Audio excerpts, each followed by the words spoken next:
तो साथियों आइए आप समझते हैं इंसान की पांचवी दिव्य शक्ति, जिसको हम बोलते हैं द इमोशन ऑफ रोमांस।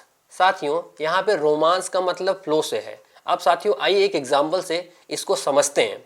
साथियों जब आप कोई कार ड्राइव करते हैं तो उसमें चारों चक्के एक अलाइनमेंट में काम करते हैं और उसमें म्यूजिक सिस्टम अच्छा होता है, तो गाड़ी रोड पे साथियों ऐसे चलती है जैसे रोड पे गाड़ी तैर रही हो, और आप म्यूजिक का आनंद लेते हुए बड़े बड़े सफर को आप आसानी से तय कर लेते हैं। क्यों साथियों? क्योंकि चारों चक्के एक फ्लो में काम कर रहे होते हैं, म्यूजिक भी आपका सपोर्ट कर रहा होता है और बहुत इंजॉय करते हुए आप बड़ी से बड़ी यात्रा को तय कर लेते हैं। साथियों ठीक इसी तरीके से हम अपनी जिंदगी में भी यदि रोमांस को लेके आए, फ्लो को लेके आए, चाहे उसका उपयोग हम किसी ऑर्गेनाइजेशन को बिल्ड करने के लिए या धन कमाने के लिए, सम्मान कमाने के लिए, कोई आविष्कार करने के लिए या कितना भी बड़ा क्रिएशन करने के लिए, यदि हम इस दिव्य शक्ति का इस्तेमाल करते हैं, मतलब एक फ्लो में काम करते हैं, अपनी टीम के साथ एक अच्छी बाउंडिंग बना के काम करते हैं, तो साथियों आप बड़ा से बड़ा टास्क भी आपको बहुत आसानी से होते हुए नजर आएगा। साथियों यदि हम इसको एक रियलिटी में एक एग्जांपल से समझना चाहें तो हम इस तरीके से भी समझ सकते हैं कि ये होता तो है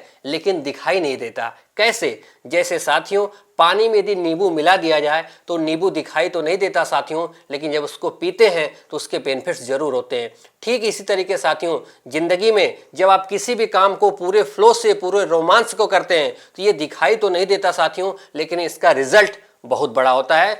तो साथियों एक और एग्जाम्पल के थ्रू आपको समझाते हैं। श्री रामचंद्र जी के साथ जो टीम काम कर रही थी वो टीम बहुत पावरफुल नहीं थी, क्योंकि उसमें बंदर थे, भालू थे और भी जानवर थे, लेकिन साथियों उनमें एक दिव्य शक्ति काम कर रही थी। वो यही शक्ति थी साथियों द इमोशन ऑफ रोमांस, क्योंकि पूरी टीम एक फ्लो में काम कर रही थी साथियों।